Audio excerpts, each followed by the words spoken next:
Om Shanti, everyone. As we say here, Om Shanti. Who knows what it means? What does it mean? Go on. I'm a peaceful soul. Are you a peaceful soul?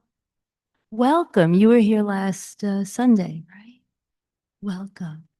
Yeah. Anybody else here for the first time? And your name is, and your title is my brother. Yes, that's little JJ. And sitting next to him is my husband, Tom. So say hi to all my friends here, okay? Okay, how lovely. Okay, so we've sown a lot of seeds this month. This has been the theme for the month for us. And tonight's topic is sow intentionally. This is sow, SOW, for those who may not be familiar with the word, planting seeds. So, of course, the seed is the metaphor. And the reality that you want to create is created by whom? Who creates it? Yeah, Vera, yeah. You create it. Before I go any further, I have to say hello to my Zoom friends. Hi, everybody. I know you're there. There's probably about 25 or 30 of you. And welcome wherever you do come from. We love having you. We know you're there. Nice group here tonight.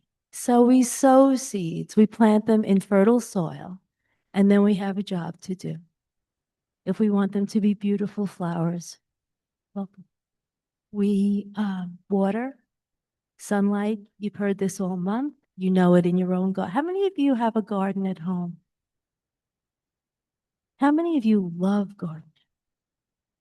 Okay. So we make ourselves happy, don't we? So Sister Tina, now we saved her for best for last, or I should say most educated on the topic. Sister Tina, who many of you have met, is has a PhD in plant science. So she's very familiar with seeds, and we've done a lot with seeds this whole month. How many of you do you have the little plant that Sister Sabita gave us all? You do have it. How's it doing? I was afraid to ask because you never know, but I'm being courageous tonight. It is? Yeah. And you have it too? Okay, good, good. And my husband started growing tomato from tomato seeds. So we have our little thing going in a little egg crate kind of thing. But what you plant is what you will reap, as the Bible says. I think it's the Old Testament. As ye sow, so shall ye reap. Or new, but it's Western. And if you want tomatoes, you don't plant cucumber seeds, do you? Makes sense? Actually, I stole it from someone else this month who said that. But you plant what you want and what you want your reality to be. As Sister Tina said in her blurb on the flyer, be purposeful about the seeds you plant, focusing on what you genuinely want to achieve or attract in your life. So the seed is the metaphor for your own attitude, for your outlook. And I want to add the power that we have. Many of us really feel like victims of the world, especially now. You know, we really feel that things are getting a little tough. But if my attitude is taking care of me on the inside, then I can plant seeds of happiness when the whole world is in sorrow. And you know what? My family members, I'm planting their seeds of positivity also because I'm the one who sets the tone. So don't think you don't have that power. And it doesn't mean you're goofy. Oh, Pollyanna, it doesn't mean that at all. In fact, those of you who are regulars here, how many of you try to come every week? I know I have nice people tonight. Yeah. I mean, it's such a beautiful thing to be with people who understand that my power is in my attitude, right? I have one safe place that I can go to plant my seeds. And then I can take my seeds as they start to sprout and plant them in you. not by lecturing. I've learned that. And, we always have the opportunity to grow something good. I had a little something happen yesterday with a loved one, and I was disappointed and I was hurt for about 10 minutes. And I took something personally and I had to recover. And it did take me a little longer than 10 minutes, but I calmed myself. And I knew that I had planted so many seeds in that relationship. We're very, very close. It's not anyone sitting here, it's not present company. I knew that there was not a problem, that if you plant the right seeds, you know that you're nurturing a relationship that can withstand the tests that come along the way, right? So, without further ado, I just want to finish Sister Tina's saying here by consistently planting positive seeds in your life's garden, you can cultivate a flourishing and abundant reality. You create it. And Sister Tina is going to come right on up here and tell us how to do that for the next 55 minutes. Welcome always. Om Shanti. Om Shanti.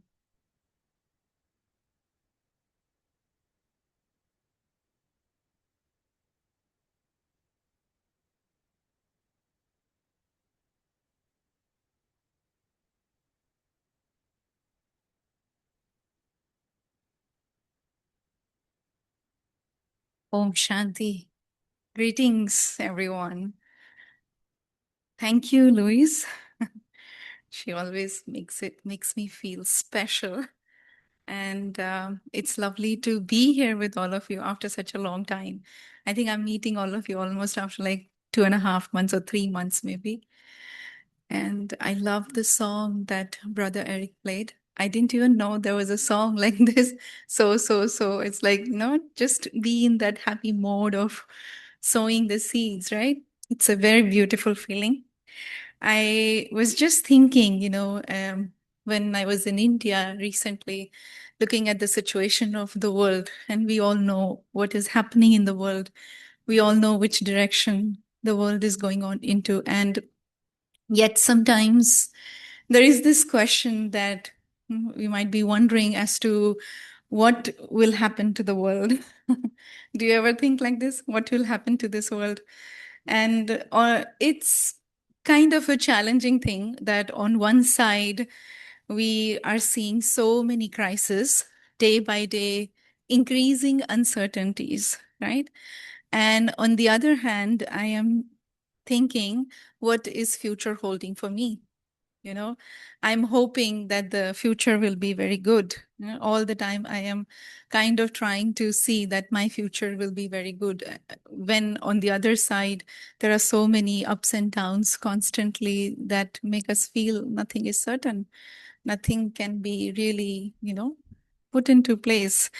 So I was just asking question to my own self that, would it be better, should we, instead of looking at the external world, should we take a deep look at the inner world, what is happening inside of me, and perhaps ask this question that, am I planting enough seeds in the present for the future that I want to see for myself?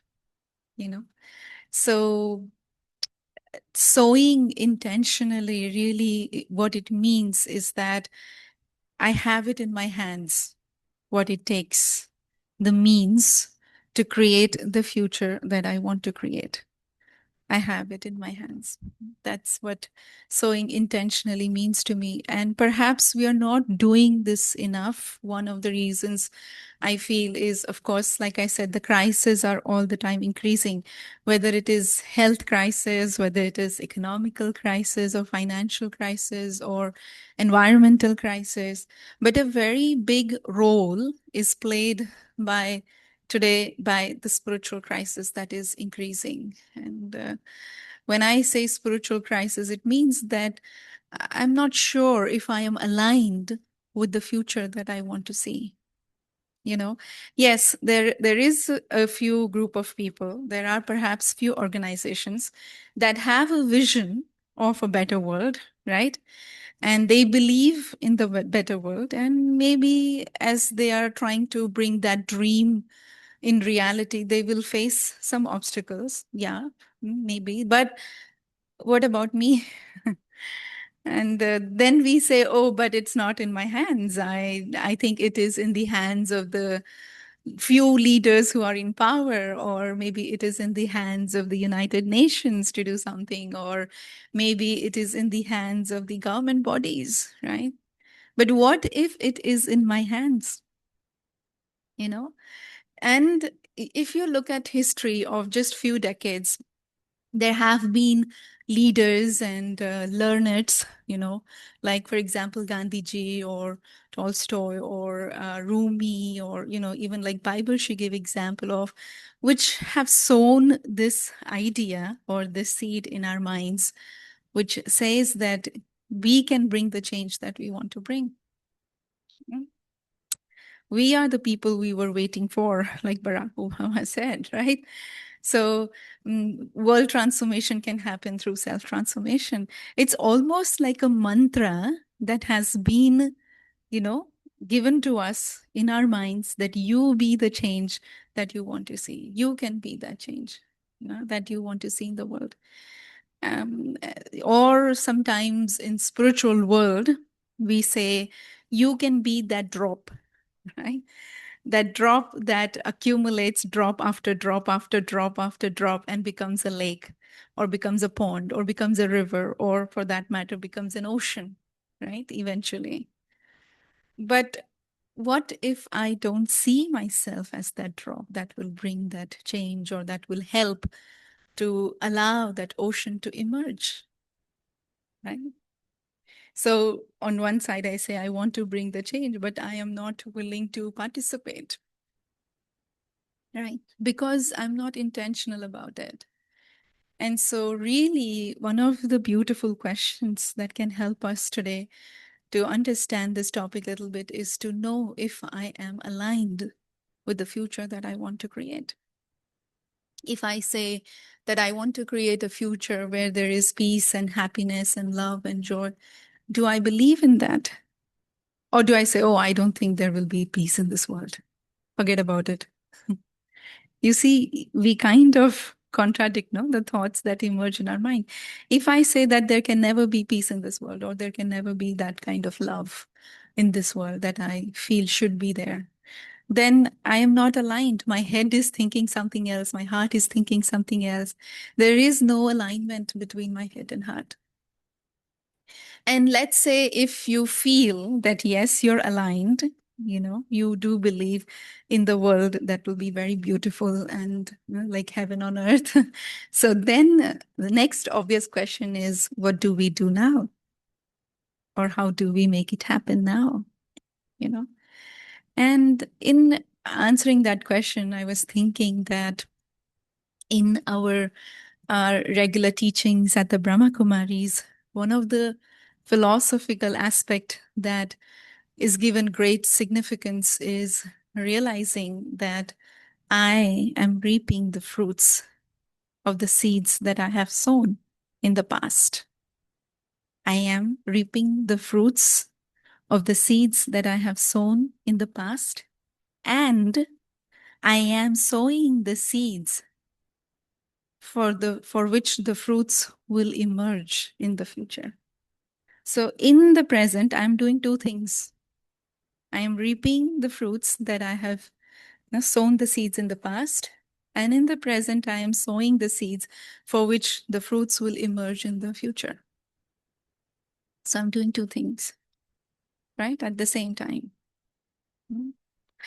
And when I realize this, I understand that the outcome that I see in my life is basically a reflection of all the seeds that I have sown in the past, intentionally or randomly, right?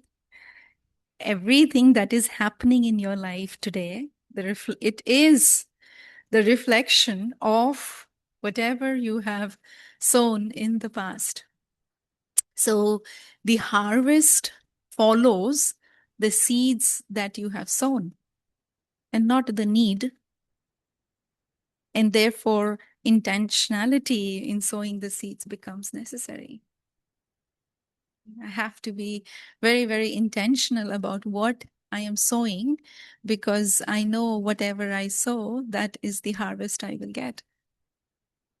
Now, from our life experiences in general, we all know this, but also for me in particular, through my professional world or through my educational background also, I know that good quality seeds give good quality harvest.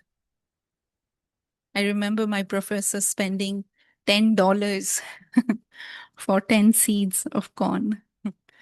And I was so surprised. I was like, how can you give $10 for just 10 seeds? And he said, you don't know yet the value of these seeds.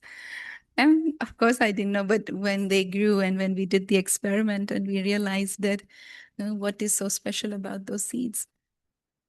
But also, you understand as you walk through the life, the experiences that you have, is that the sowing time and the reaping time is different, right? You cannot sow something in the soil and then immediately dig it out and see is something emerging. So the sowing time and the reaping time is completely different. But also, we know that the harvest is always multifold more than what you sow, whether it is good or bad, right? The harvest will always be more. Now, if you look in the world, I feel, I could be wrong, I feel farmers are the most intentional people on this planet. Because what is in our control, if you ask me? It is in our control what I want to sow, when I want to sow, how much I want to sow, right? And where I want to sow. It is in my control. Right? And farmers are intentional in the sense they know what quality of seeds they want to sow. They're very attentive to this aspect. They're very careful in choosing those seeds that are tested and tried and best quality seeds, right? The farmers are very intentional and attentive and careful to see the timing and the seasonal aspects of when to sow that seed. And the farmers are also very careful about choosing where to sow the seed, right? Like in the song, it said, some seeds you just throw on the ground and they just emerge. But if the soil is infertile, even if you sow the best quality seed, it will not flourish, right? Even if the seed is of the best quality. So, what I am sowing, when I am sowing, how I am sowing, where I am sowing, but also farmers have a clarity and a very clear vision of what harvest they want in the future, right? If they want 100 tons of wheat, then they know how much wheat they need to plant, right? So they have a very clear vision of the future harvest.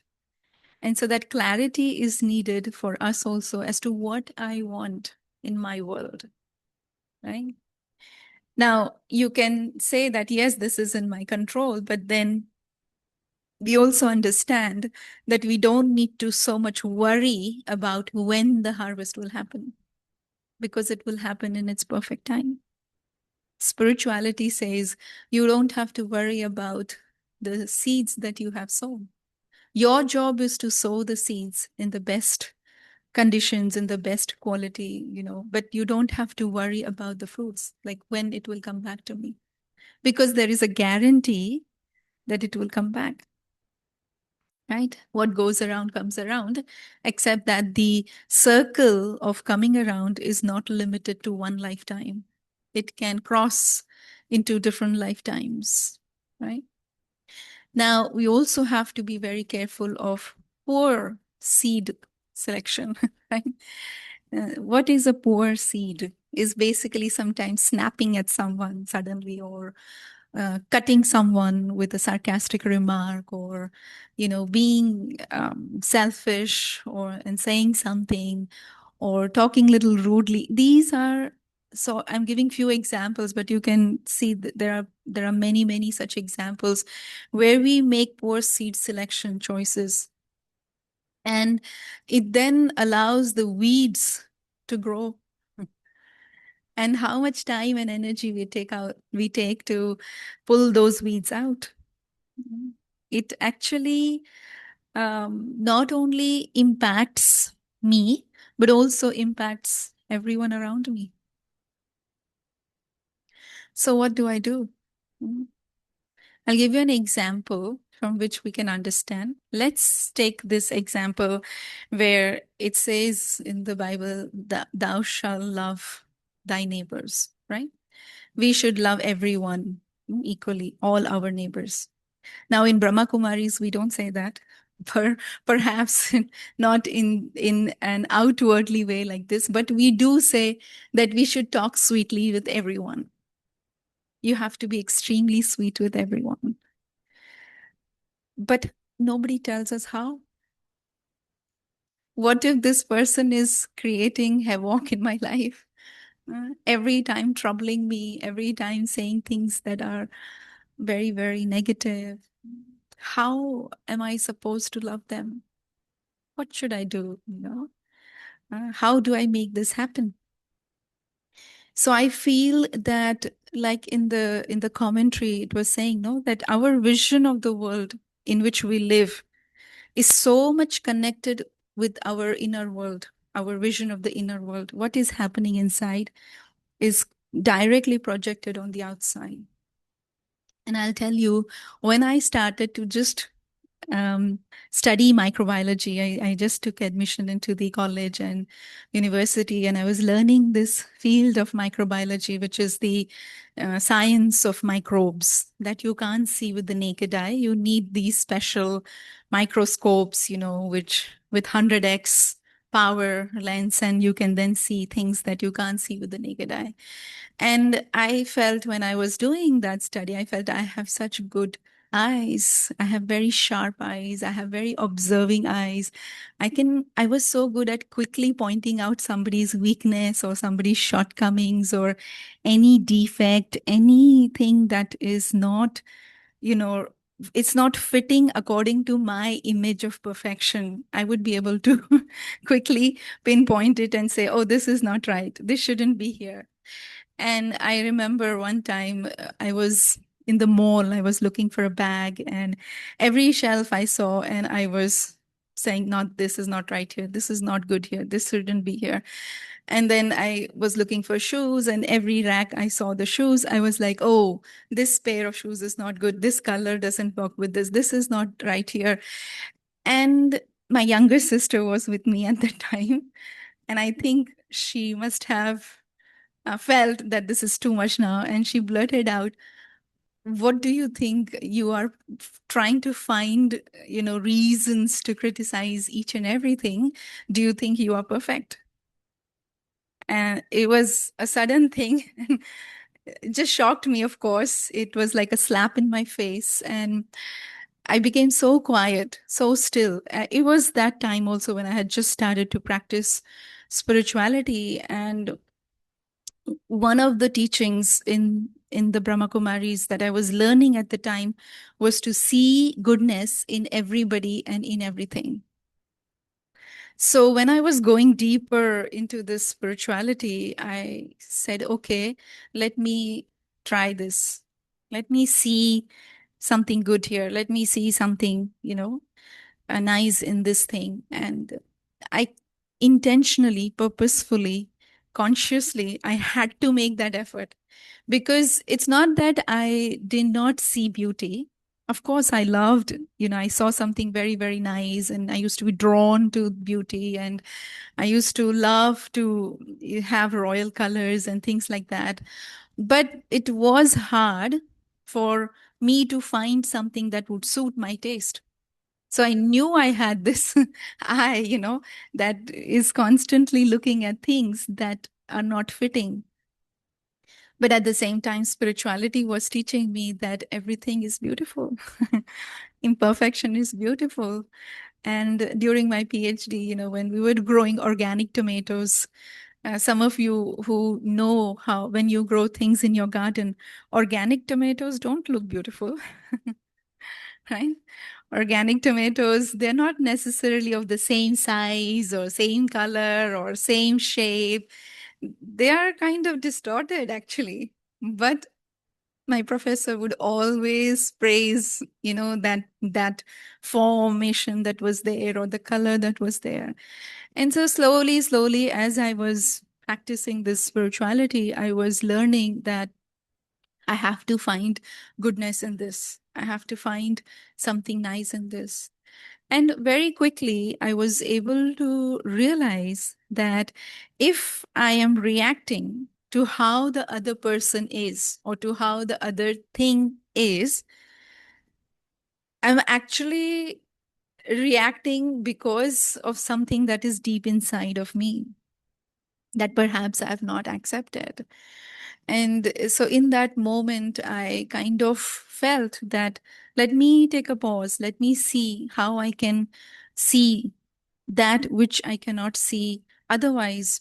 It's sort of like I was telling you that in science, with refined technology, with help of microscopes, you're able to see the microbes that otherwise you can't see with the naked eye.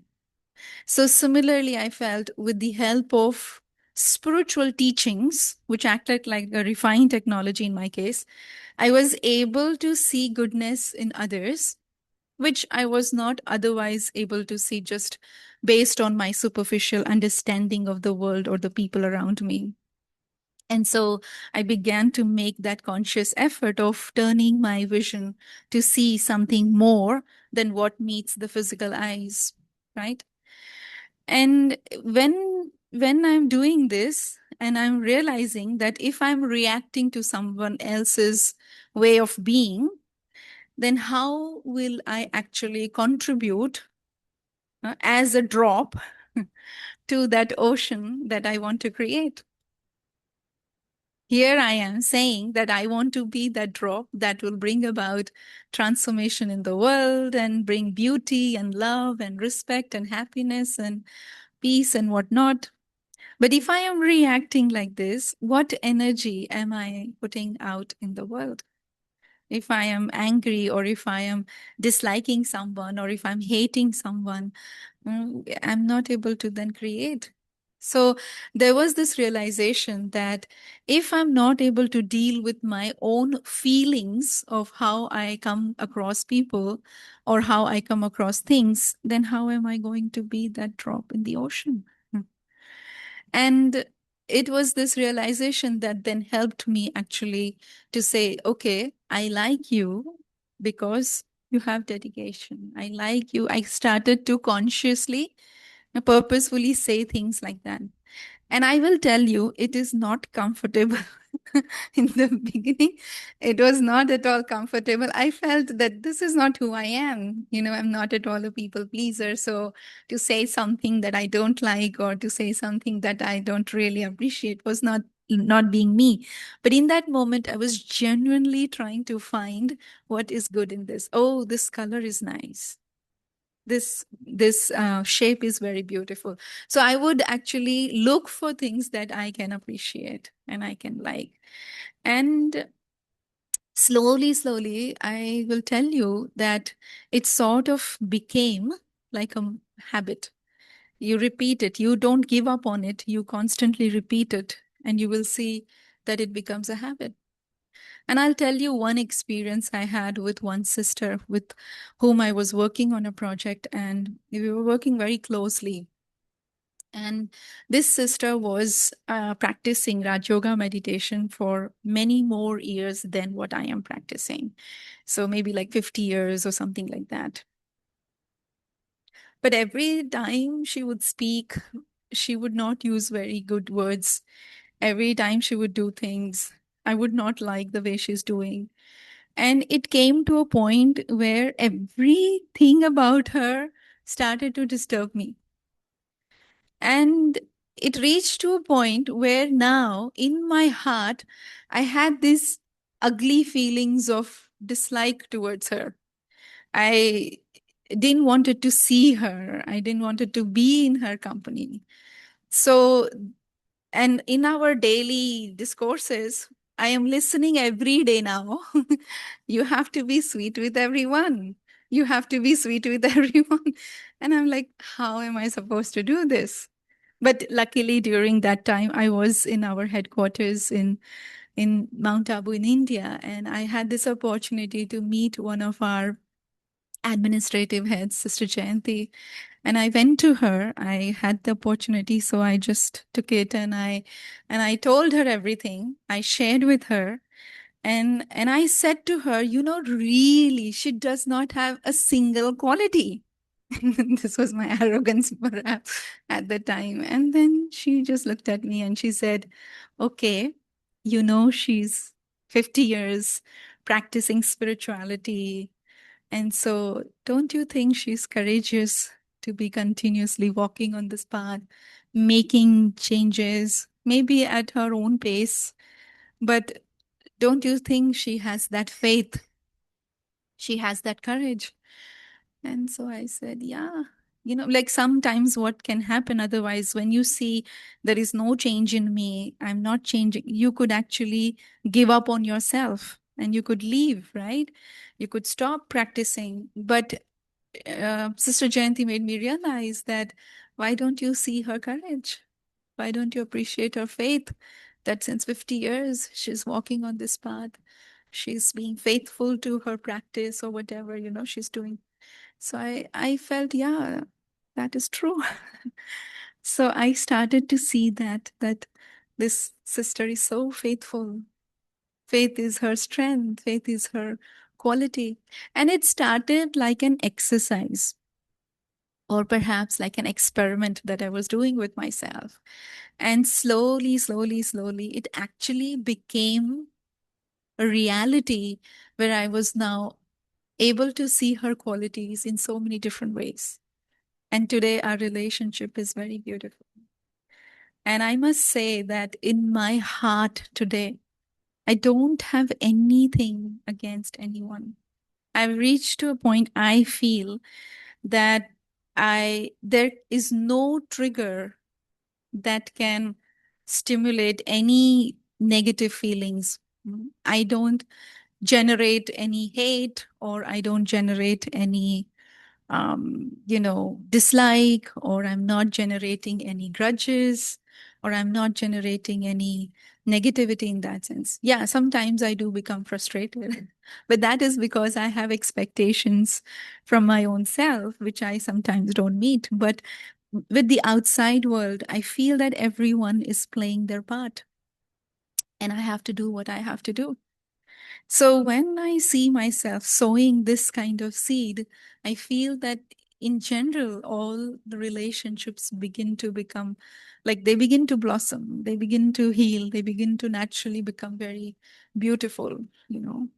So this is what I mean by sowing intentionally, that you have an aim for yourself, and then you are able to fulfill that aim through your practice, through an exercise, through an experiment. And every thought that you have, every um, feeling that you're generating, the attitude that you hold, the words that you speak, the actions that you are performing, all of these are seeds that we are sowing in any given moment in our lives, right?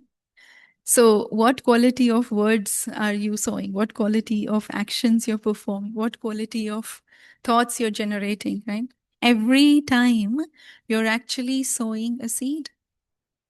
So, shouldn't we be intentional about it?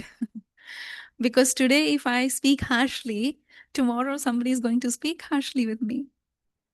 Maybe not the same person, but someone, right? Today, if I am sweet with you, tomorrow someone will be sweet with me, right? So, because I have to be so aware of this law, that is there. It's just like the physical world is governed by the physical laws, which cannot be changed. Similarly, our spiritual world, if you see, is governed by many spiritual laws, and one of them is the law of karma, right? You reap what you sow. Mhm. Na? Hmm? Yeah. And uh, you cannot say that, or you cannot claim innocence when, or ignorance for that matter, when you're violating the traffic rules, for example, right? You cannot claim ignorance when you are on this planet and you say, oh, don't know the law of gravity, for example, right? If you are on the road, you should know the traffic rules. If you are on this planet, you should know the physical laws, right? Similarly, if you are in God's creation, then you should know what are the laws that are governing the spiritual world.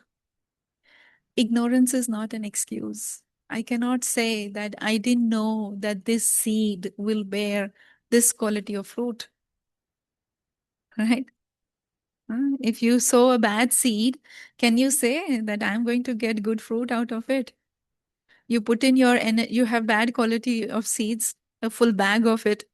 Now you've plowed the field, you have watered it, you have sowed the seed, you have done everything, you're protecting it, you're doing everything, and then there is no harvest. So can you say, oh, I didn't know the seed was not good? Can you say that? Perhaps yes, you can say that. Right? But it's not going to help you. Huh?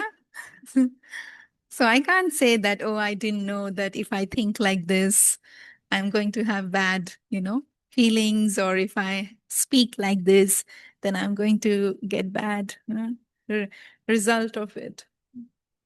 So what I really wanted to bring home today is to really realize that we have this opportunity. It is in our hands to sow, to live our life intentionally, a life of sowing, constantly paying attention to your every thought, word, and action. What am I sowing? What am I sowing? And the song was talking about having love for God. I think that love for God should be so much enough that I can then love myself enough. And I can love myself enough. That love should be so much that I am able to have love for my future. And only when I have love for my future will I be able to sow well in the present. Right? And if I sow well in the present, I don't have to worry. I can live a carefree life. Right? When the farmer knows the time to sow and it sows during that time, after that, the farmer sleeps well. He doesn't stay up for 3 months thinking what will happen. No, right? So timing is important also. Whenever it was April and May, my professor would never allow me to go to India. And I'm like, this is the best time. You should allow me. And he said, no, no, no, you go in winter, summertime, springtime. You have to be here because that is the time to sow. So you should know where you have to be when it is time to sow. You have to be in the present to sow in the present. It is only in the present that you can sow. You cannot sow in the future, and you cannot sow in the past.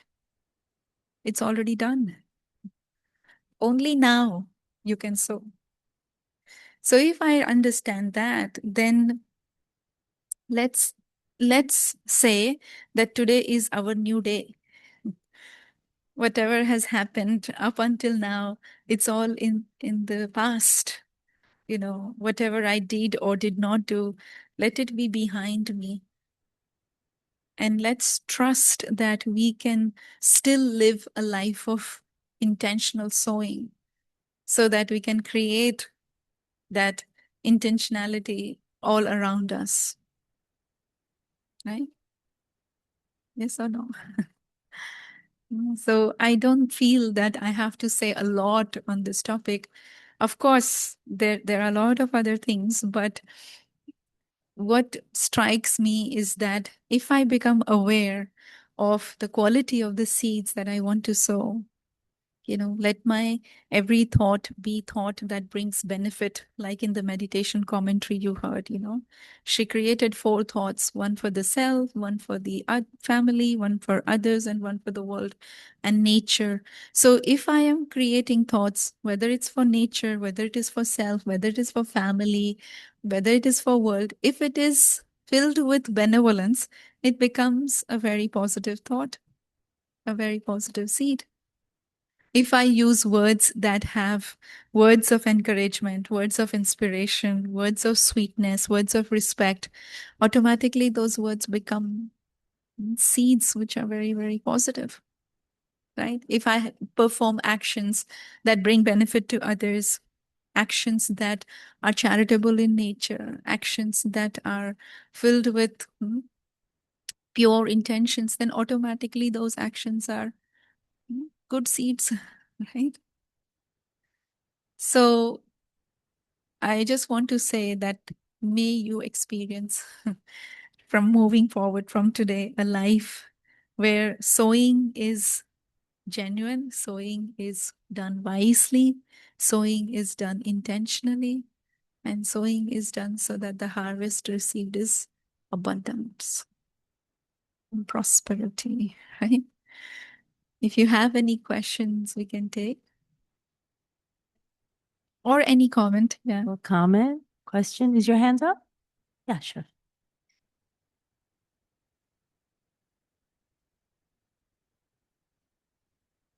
Like this.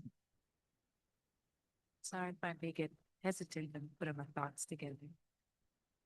So I remember you said you were giving a the example with your sister, Mhm. and pretty much you would continue to sow seeds of the qualities that you would like to see in her. Did I get that correct? Not in Ah, her. She actually pointed it out to me. okay. Right. So I had this eye. I was talking very sharp eyes. I thought I have the best eyes. I'm an observer. I can see things quickly. I can pick up on some things quickly. I can make out things that don't fit my image of perfection.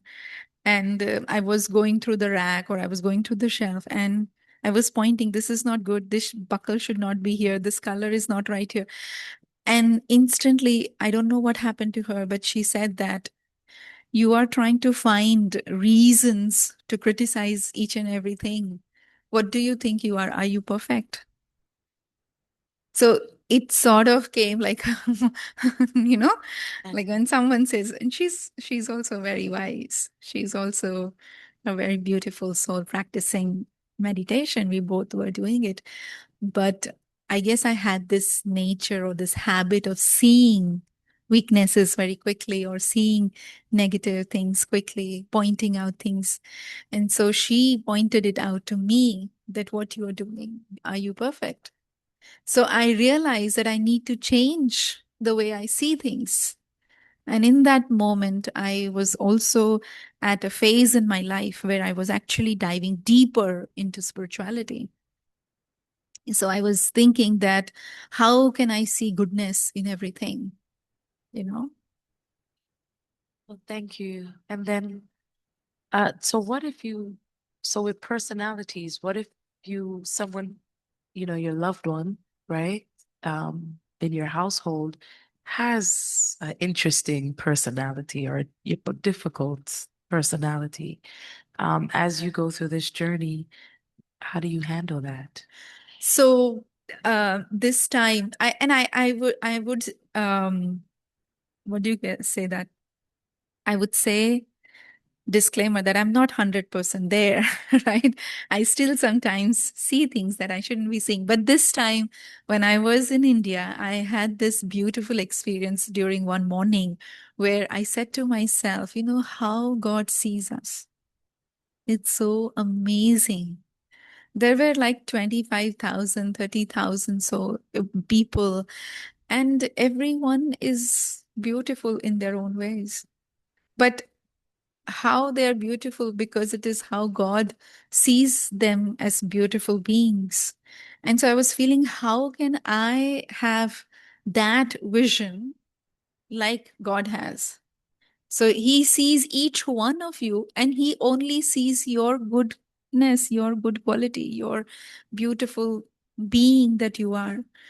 But I don't have that. So this time I promised and I made this determination in my heart that when I go back, or even from that time instantly when I had the realization that I will have this royal vision towards everyone, that this one is child of God, the Creator.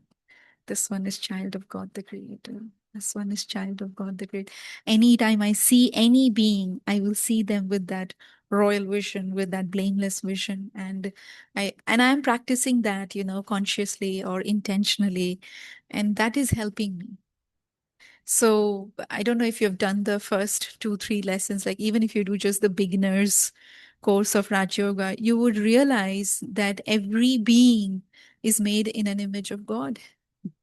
Of course, during time, as we have moved through different time periods and ages and spaces, we have acquired stuff which is not matching to my original personality, but that is acquired. The innate nature of the being is very beautiful. The innate nature of the soul is that it is really creation of God.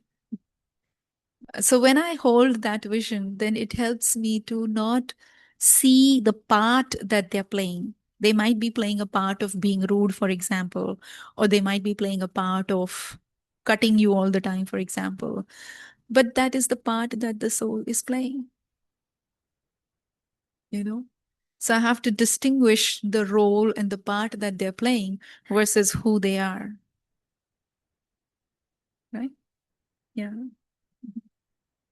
Yes. Yes, I'm a woman of science, Uh-huh.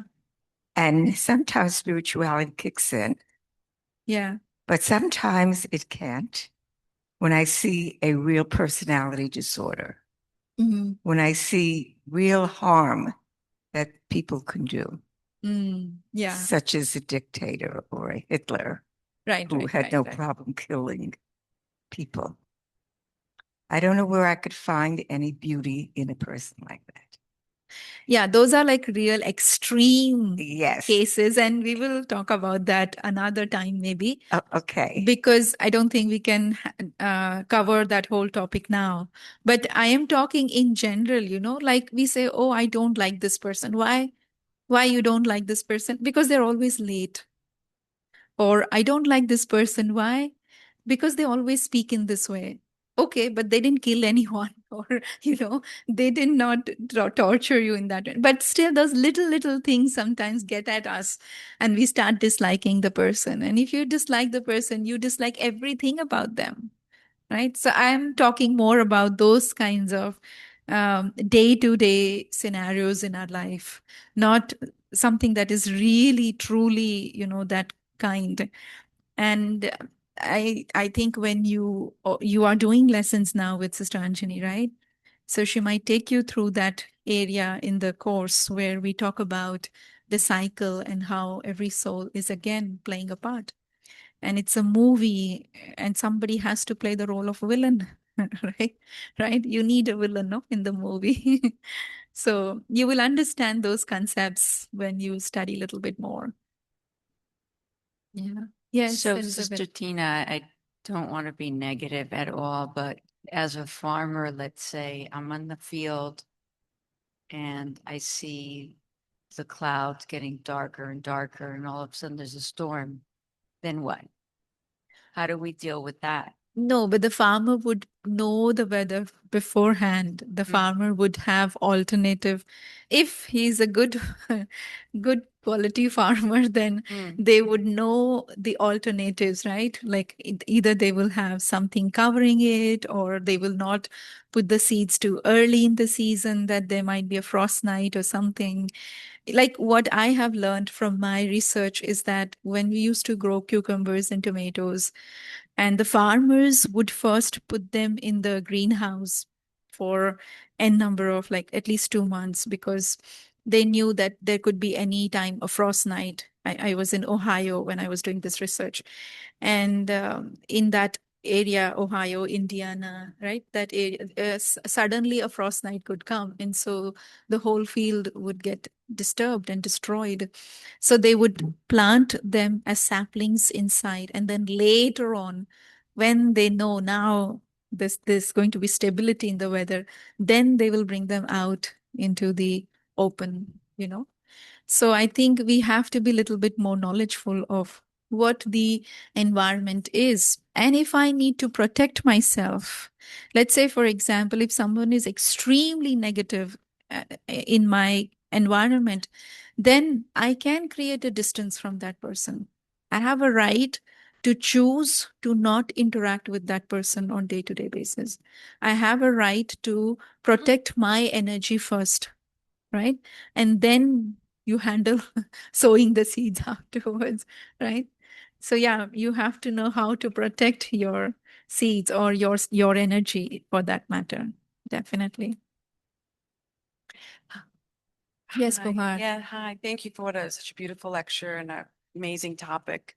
Reaping what we sow. I'm definitely in a period of going deeper into that, and I guess becoming a better farmer, And in thinking of it now, I guess it'd be good to embody the attributes of a good farmer, perseverance, discipline, diligence, Yeah. compassion, savvy, I mean, that's something for me to think about, reflect on.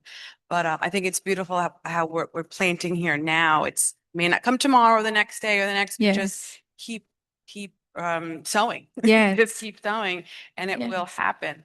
Another thing that kind of stuck out was the seeing everyone as a child of God. Mm. That is something much like you, I know how to critique things. And I think it is a spiritual gift, gift of discernment and whatnot, but it could be used in a negative way, and not only to harm ourselves mentally, but harm others, especially ones that we love. Yeah. And in a perfect world, we would say that we love everyone and we wouldn't wish harm upon anyone. Right. So there are quite a number of people in my life that I wouldn't say trigger me, but allow me to use that discernment.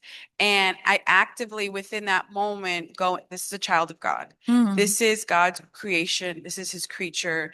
And I need to respect him, her, animal, whatnot, as a perfect being. And and show compassion. Maybe this being has seen and done things in their lives or experienced negativity that has made them this way, and to continue to love them and show respect and grace.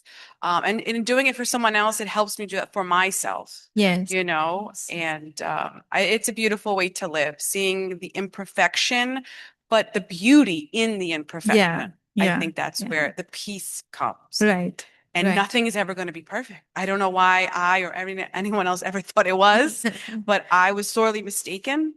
And beauty isn't in the imperfection of No, when I say perfect means, let's say, for example, we say there will be heaven on earth, there will be perfect world, a world where there will be no sorrow, world where there will be only happiness. This is perfection when we talk about perfection.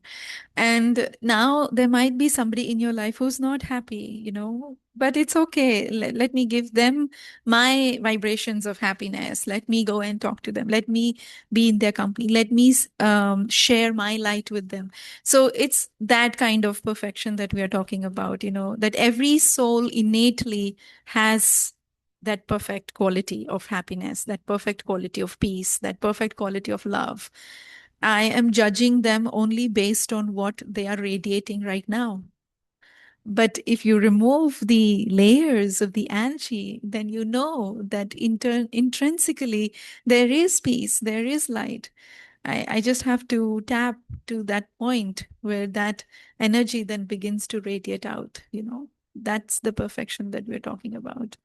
Yes. Just a moment. There are people who haven't spoken yet, right? As I'm walking over to the other side of the room, I have a quick question for you. Okay. I want to go back to the sister who had 50 years with the Brahma Kumaris. We talk about energy a lot here. Did your relationship with her change? And if so, Yeah, I how? did mention that. I did mention that today we have a very beautiful relationship. Okay. Yeah. Because she could feel it, right? Huh? She could feel it. She could feel it. I could change myself and not point at her at every time. So yeah. Here. She wants to ask.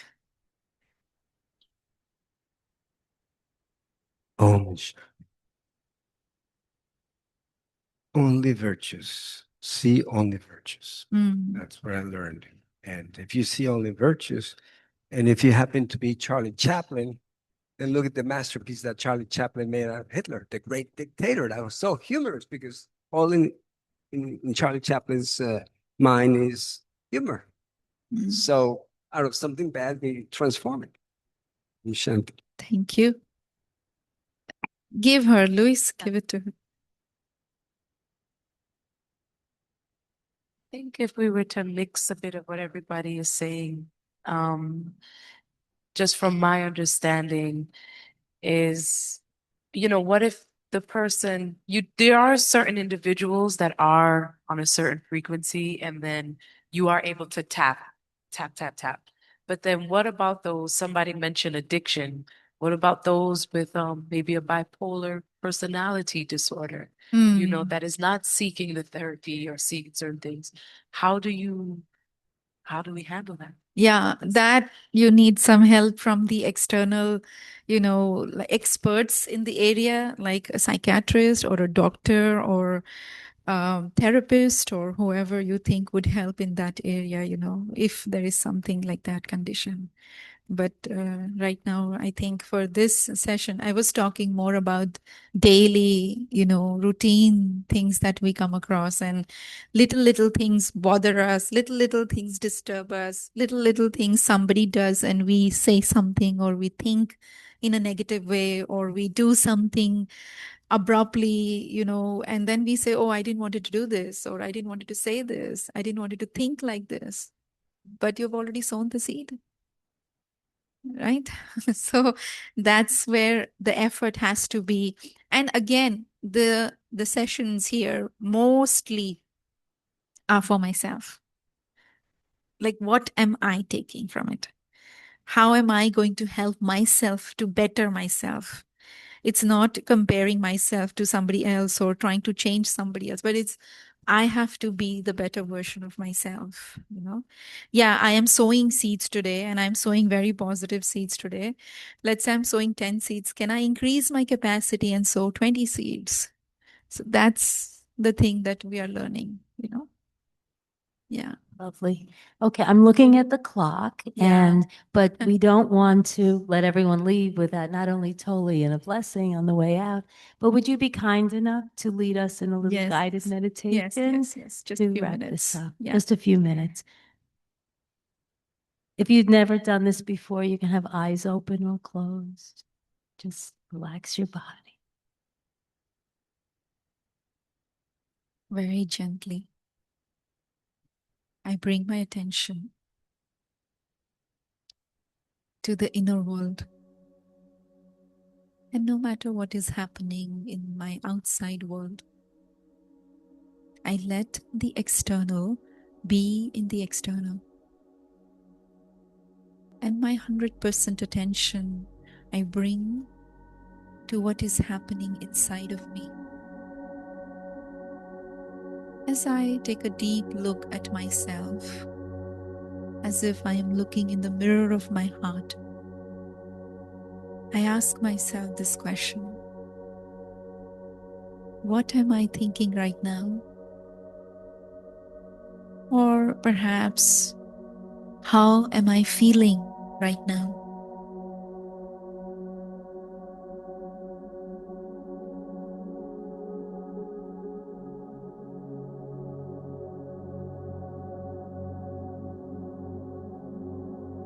Whatever I am thinking and feeling, knowing the spiritual laws, realizing that I'm indeed sowing seeds for the fruits that I will reap in the future. If I don't like what I am thinking or feeling, then very gently I maneuver them. I change the trajectory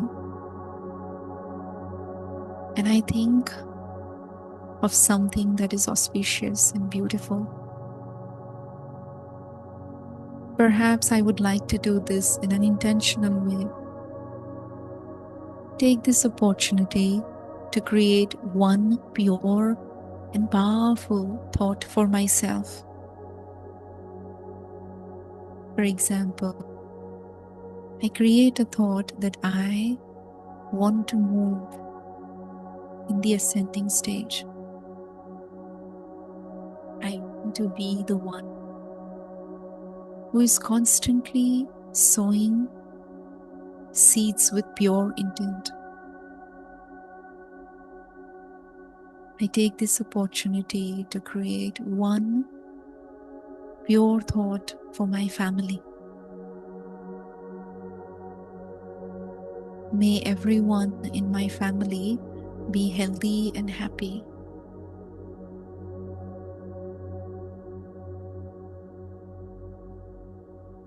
I create one pure thought for Mother Nature. May she continue to sustain us with her generosity and unconditional giving.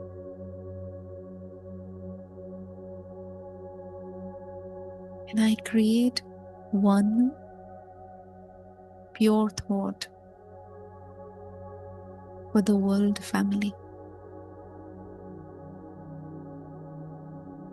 May everyone on this planet experience the peace and inner contentment that I am experiencing in the moment. It is very easy to sow the seeds that are filled with great potential to bring me abundance and blessings.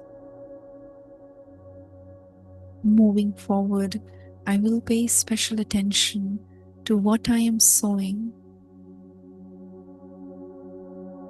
and no matter what, I will never give up on the idea of sowing intentionally, sowing generously. Om Shanti. Thank you, everyone. Om Shanti, and thank you, Sister Tina. So, isn't she magical? She is magical. I love you.